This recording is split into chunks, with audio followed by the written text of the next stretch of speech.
আমরা বাংলাদেশিরা আছি ভারত আর পাকিস্তান নিয়ে। কেউ তো পাকিস্তান জিন্দাবাদ বলতে বলতে মুখে ফেনা তুলে ফেলি। আসলে কি কারণে, কিসের জন্য, কোন লাভে আপনি পাকিস্তান জিন্দাবাদ বলেন? আমার কথা শোনার পর আপনি উত্তর দিয়ে যাবেন। আচ্ছা, ভারতে মুসলিম সংখ্যা কতজন এটা কি আপনি জানেন? সর্বনিম্ন 20 কোটি মুসলিম রয়েছে ভারতে। আর পুরো পাকিস্তানে কতজন মুসলিম জানেন? ওই একই রকমের 20 থেকে 22 কোটি মুসলিম পাকিস্তানে। তো ভারতের মুসলিমরা কি মুসলিম নন, নাকি শুধু পাকিস্তানের মুসলিমরাই মুসলিম? ভারতের মুসলিম যারা আছে তারা কি নামাজ কোরআন পড়ে না, নাকি শুধু পাকিস্তানের মুসলিমরাই নামাজ পড়ে? ভারত শেষ হয়ে যাক, নিশ্চিহ্ন হয়ে যাক, এটা যে আপনি প্রত্যাশা করেন, ভারতে যারা মুসলিম রয়েছে তারাও কি নিশ্চিহ্ন হয়ে যাবে না?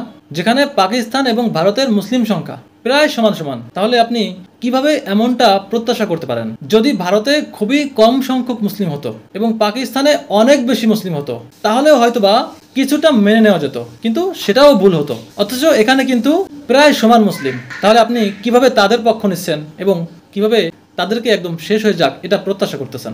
আমাদের বাংলাদেশিদের এই অতিরিক্ত বাড়াবাড়ির ফলে কি হচ্ছে জানেন? অনেক বেশি প্রভাব পড়তেছে। যেখানে ভারতের প্রধান শত্রু হচ্ছে পাকিস্তান, আপনি সারাদিন সেই পাকিস্তানের পক্ষে চিল্লিয়ে গলা ফাটাচ্ছেন, অথচ সেই ভারতে আপনার অসংখ্য পরিমাণের ভাইরা সেখানে বাস করেন। আপনার এটা বুঝতে হবে যে ভারতে সর্বমোট জনসংখ্যা 120 কোটি, আমাদের বাংলাদেশে মাত্র 18 কোটি। তো ভারত এত বড় একটা রাষ্ট্র, তাদের এত জনসংখ্যা এবং তাদের 5 ভাগের 1 ভাগ হচ্ছে মুসলিম, তার চেয়েও কম। তো তাদের উপর কতটা প্রভাব পড়তে পারে এটা কি আপনি একবারও কখনো ভাবেন? আপনি এটা চিন্তা করেন যে আমাদের বাংলাদেশে হিন্দুদের সংখ্যা কত কম। একদমই খুবই কম সংখ্যক হিন্দু আমাদের বাংলাদেশে বাস করে মুসলিমদের তুলনায়। এবং তারা বাংলাদেশে কিভাবে বসবাস করে, তারা কিন্তু অনেকটাই চেপে থাকে। তারা কোথাও কিন্তু অতিরিক্ত বাড়াবাড়ি করে না। এটা আপনি যাই বলেন না কেন, আমি বাংলাদেশি, আমার আশেপাশেও হিন্দুরা আছে, আমি এটা জানি যে তারা সমাজে কিভাবে বসবাস করে। খুবই মাথা নত হয়ে তারা থাকে, কারণ তারা জানে যে তারা সংখ্যায় অতি কম। তাই এই বিষয়টি তারা সবসময় মাথায় রাখে। তো তেমনি ভারতেও আমাদের মুসলিম ভাইয়েরা বসবাস করে। ভারতের জনসংখ্যা অনুযায়ী তারা খুবই কম। তো আপনি এখানে বসে সেই ভারতের প্রধান শত্রু পাকিস্তান, তাদের সঙ্গ দিবেন, পাকিস্তান জিন্দাবাদ বলবেন। এটা দেখে ভারতের সেই হিন্দুরা তারা এটা ভালোভাবে নেবে? তাদের পাশেই থাকা মুসলিমদের সাথে তারা কি ধরনের ব্যবহার করবে এটা আমাদের ভাবা অতি জরুরি। অলরেডি এসবের প্রভাব পড়া শুরু হয়ে গিয়েছে। আজ ভারত থেকে, এখন শুধু রোহিঙ্গা নয়, এখন ভারত থেকে আমাদের মুসলিম ভাইদের তারা সেখান থেকে তাড়িয়ে দিচ্ছে। আপনার স্ক্রিনে ছবিতে দেখেন, তাদেরকে ভারত থেকে বাংলাদেশে পাঠিয়ে দিয়েছে। অলরেডি তারা বাংলাদেশে ঢুকেও পড়েছে এবং ভারতের কিছু কিছু জায়গায় মুসলিমদের সাথে তো খারাপ ব্যবহার করা হচ্ছেই। তো এই বিষয়গুলো অবশ্যই আমাদের মাথায় রাখা জরুরি। এবং দেখেন, আমি আরও একটা বিষয় যদি বলি, 1971 সালে এই পাকিস্তান আমাদের বাংলাদেশের সঙ্গে যা করেছে সেটা কি তারা অন্যায় করেনি? 30 লক্ষ বাঙালিদের তারা পৃথিবী ছাড়া করেছে। এটা কি অপরাধ মনে হয় না?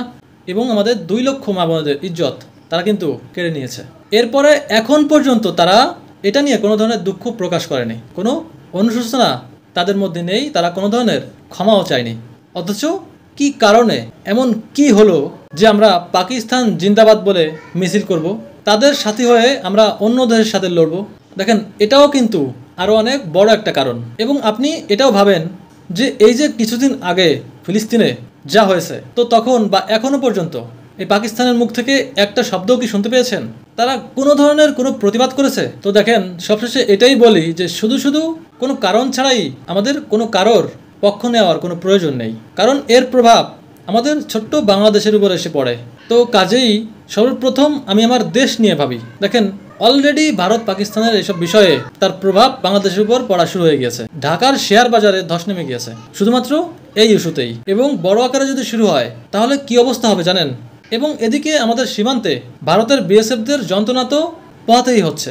প্রতিদিনই তারা কোনো না কোনো ঝামেলা তৈরি করতেছে এবং আমাদের বিজিবিরা সেটা আপ্রাণ চেষ্টা করে সেটা ট্যাকেল দিচ্ছে। এদিকে আবার অসংখ্য পরিমাণের রোহিঙ্গা ঢুকতেছে, প্রতিনিয়ত ঢুকতেই আছে, কিছুক্ষণ পরপরেই দলে দলে আসতেছে। সেগুলো এখন আমাদের বিজিবিরা হ্যান্ডেল করতেছে।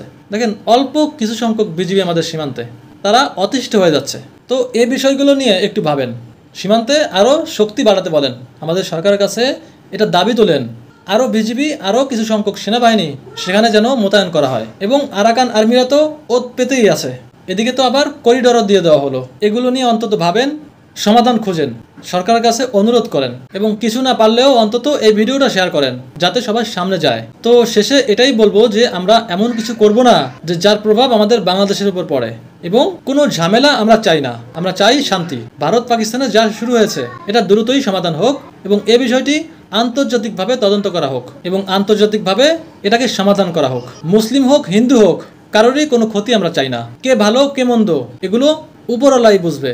আমাদের মানুষদের এই দায়িত্ব দেওয়া হয়নি যে কে মন্দ তাকে দুনিয়া থেকে বিদায় করে দাও। এগুলো বিবেচনা শুধুমাত্র সৃষ্টিকর্তাই করবে। তো ভিডিওটা এখানেই শেষ করছি। প্রিয় দর্শক, আমার কথাগুলো যদি ঠিক মনে হয় আপনারা বলবেন, এবং আমার কথায় যুক্তি আছে কিনা আপনারা বলবেন, এবং ভুল কিছু বললে সেটাও বলবেন। সবাই ভালো থাকবেন, সুস্থ থাকবেন। Bye bye.